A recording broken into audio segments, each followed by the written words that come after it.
So, you done with your record? You done mixed it and it's sounding real good, huh?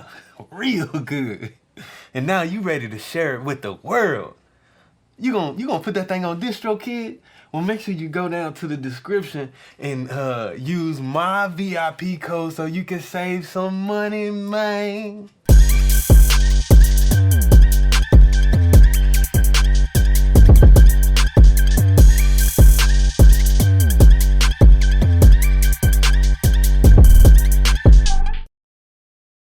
Once you're done with your mix, it's important that you export it or bounce it out of Pro Tools using the right parameters so that wherever you're sending it to next, whether you upload it directly to Spotify or DistroKid, wherever you're going to be streaming it to all your platforms, or if you're sending it off to a mastering engineer, you need to know exactly how we need to export this mix, okay? So first thing first, let's start off with our session. So the first thing that I recommend you do before you bounce is to create markers for your start and end of your session. And then we're gonna use that to make a timeline selection to tell Pro Tools exactly the range that we wanna bounce. Looking at the session that I have here, you can see that I actually fade out and end this song before the full song plays out, okay? So I don't want Pro Tools to just keep on running all of that or end up with a bunch of dead air and dead time at the end of my record. So this is gonna be very important to do. So since I'm at the end here, let's just go ahead and start with the end. I'm going to first set my grid value to be 1 bar. This way I don't make any small incremental mistakes, okay? So just clicking at the very last bar of the record, I'm going to create a marker for the end of the record. So if you have the numeric keypad, you can just hit enter to create that marker. If you don't, you can hold the control key, or if you want a PC, you're going to hold the Windows key down. Is that right? Yeah, I think so. You're going to hold the Windows key down and go right to your markers ruler and hit and you see how the little plus button appears, and you can just hit plus and add a marker. That way, if your markers ruler isn't showing, let me just show you how you can show and hide that. You can go up to this little ruler view selector, which is this little menu right here, and you can make sure that your markers ruler is showing. Or anytime you need to see anything visually on a screen in Pro Tools, you can just go up to the view menu. Pro Tools makes it very easy like that, right? Is that you want to see something, you gotta change your view, and you go to the view menu, man. If you like that, how easy Pro Tools is, make sure you thumbs up this video. All right, so we're gonna go to the view menu, and then again, we're looking for our rulers, boom, and then just make sure that your markers ruler is showing, okay? So I got my insertion point where I want it to be. I'm just gonna hit enter on my numeric keypad, not the enter on the main alpha numeric keypad, but over here on the numeric keypad, that enter over there about all the numbers and stuff. That's the one that you need to hit, all right? And so we're just gonna call this the end. And then I'm gonna hit return to take me all the way back to the beginning of my session if that's where I wanna start, or if you have an alternate start point, you choose that location, and you hit enter again, and we're gonna just call it the start, okay? So now I'm just gonna make a selection from my start location to the end. Pro Tools makes it so easy to do this, and you know they got a bunch of different ways to make this selection. One way is to recall these markers. So an easy way to recall markers in Pro Tools is to hit period on your numeric keypad. All of this is on the numeric keypad. Is to hit period, the number of the marker, and then period again. So since marker number 1, right, this and they're numbered based in the order that they're created. As you see, like when you create a memory location or a marker, each one of them gets a number, and right now if I create a new one, this will be my 3rd one, okay? So the end is number 1, and then my start is number 2. You could have did yours flip-flop if you want to. It's all about you and how many markers you're using in your session. Maybe you got a bunch of markers, but I'm just gonna hit period 1 period, and that'll recall the marker right there. And you see if I hit period 2 period, it's kind of like a video game. Like if you ever put a cheat code in, you gotta kind of do it in fast. You can't just be like period 1 period. No, you got to be a little bit quicker than that with this. So So I got my first location, so I'm just gonna hit hold shift, right? So shift allows you to extend your location. So if I hold shift while entering period 1 period. Right now, I just recalled my second marker and I have a selection from marker to marker. Now you could have also done this just by clicking on the start marker and holding shift and click your end marker, and you'll have your timeline selection that way as well. The main important thing to remember here is that you need to have the selection in the timeline, not just down here in the edit, not just an edit selection. You need a timeline selection. Now, most of the time by default, whatever selection you have down in your edit window, your edit area here, is going to be the same as the selection that you have in your timeline, except for a couple of little cases, right? So if I go up here, where is that little thing right here? You see that link timeline and edit selection, that little button. Now if that's turned off, right, then you see, oops, my bad. You see that I can have a separate timeline and a separate edit selection. You see I have those two different selections there, one in my timeline and one down here in my edit area. Most of the time, 99.999% of the time, I don't want two separate selections like that. So I'll just keep this feature enabled, okay? And this is just gonna make it very easy. But again, just know that the timeline selection is what dictates just know that the timeline selection is what dictates the range of your bounce area. So again, we're just gonna recall both of these markers just by clicking on one, holding shift, and recall the other one, however you do that. And now that we have our bounce range selected, we're gonna go up to File, Bounce to Disk. Psych, we're not gonna do that. We're gonna use the shortcut, man, because you know we editing ninjas, man. And again, the more shortcuts you use, the more you confuse your clients and the more that they gotta pay you. All right, so the shortcut to start your bounce, or to at least open up the bounce dialog box, is Command Option B. All right, now if you're on a PC, that's gonna be Control Alt B, okay? So just know that this is how we bring up this bounce window. So your bounce source, whatever your main output, the physical output is, that's what you want your bounce source to be. Mine is going to be output 1 and 2, or I could just choose monitor left, right, since that's where my main fader is going to, my master fader, all my outputs are going there. It's the same thing. But by choosing the physical output, that just means that anything that I'm hearing coming out of the speakers is basically going to be bounced. And in this case, that we'll just leave it there. Okay, now file type, this is very important.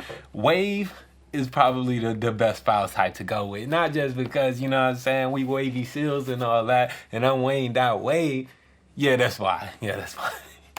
Now, but you could choose the WAV format or AIFF. Both are lossless, high quality formats. Now, if you just sending out, maybe you just sending out a rough mix for your client, then maybe just choosing an MP3 will be sufficient for you. But for high quality, let's say if we go into directly to Spotify with this or whatever, we're gonna upload this track to our DistroKid account, then what we want to do is make sure that we export it at a high quality. Now, you could also choose, depending on the version of Pro Tools you have, you can choose to add an MP3 version right away.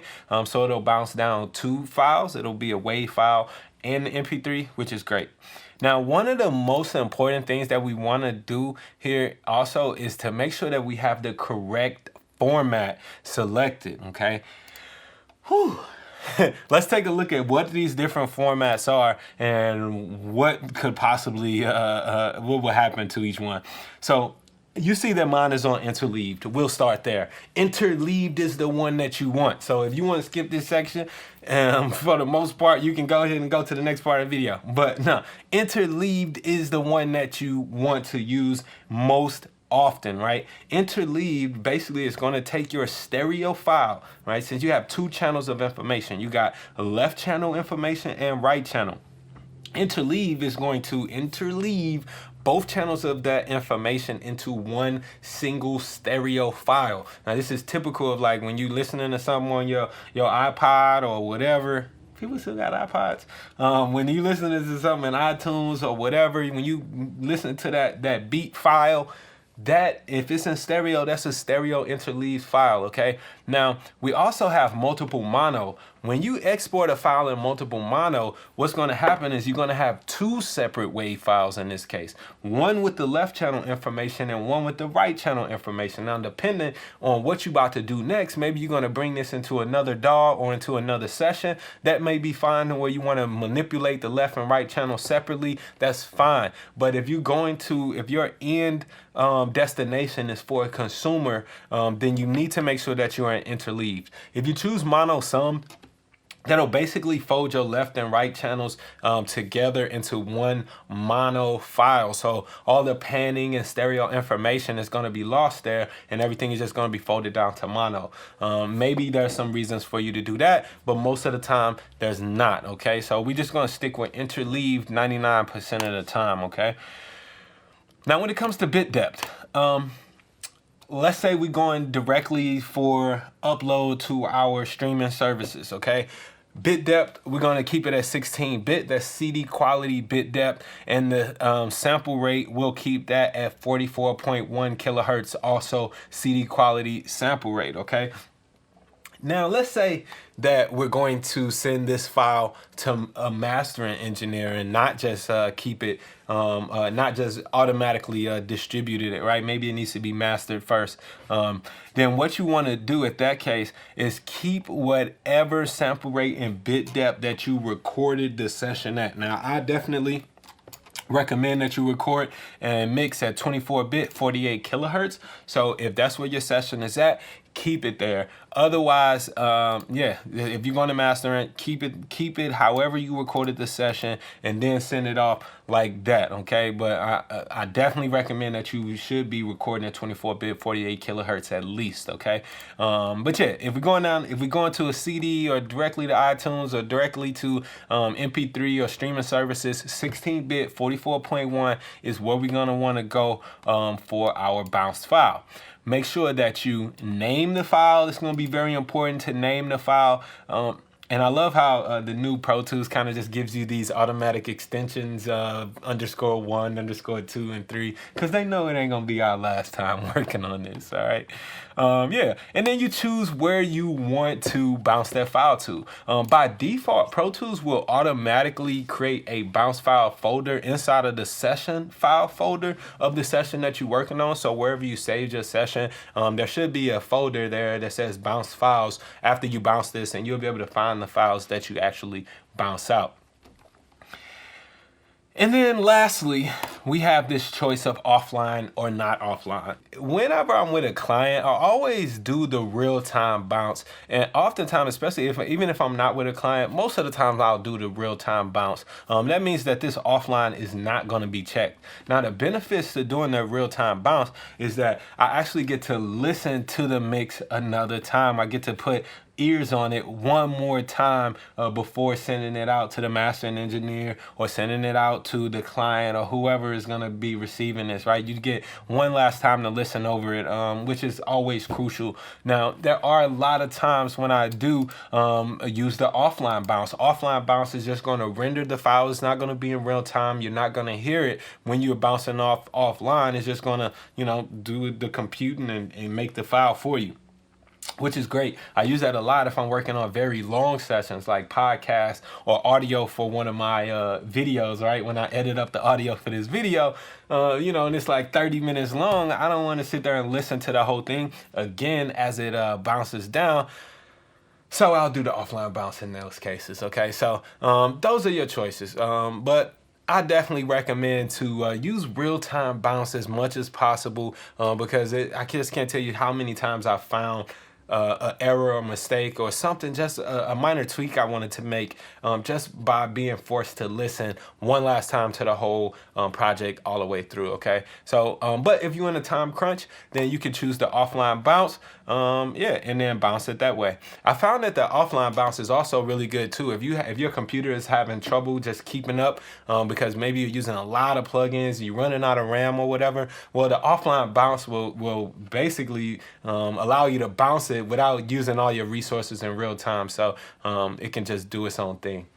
If you found this video helpful, make sure you thumbs up, like, and subscribe, man. You know that this session was made using my own personal Wavy Wayne custom templates, which you can get at wavywayne.com, all right? The last thing, and just don't forget that my Black Friday deal is going on right now, okay? It's going on right now. You can save 25% off all the templates and all the merch on my website. All you got to do is go add it to the cart, and the deduction will be taking that to checkout, all right? Don't forget to be dope.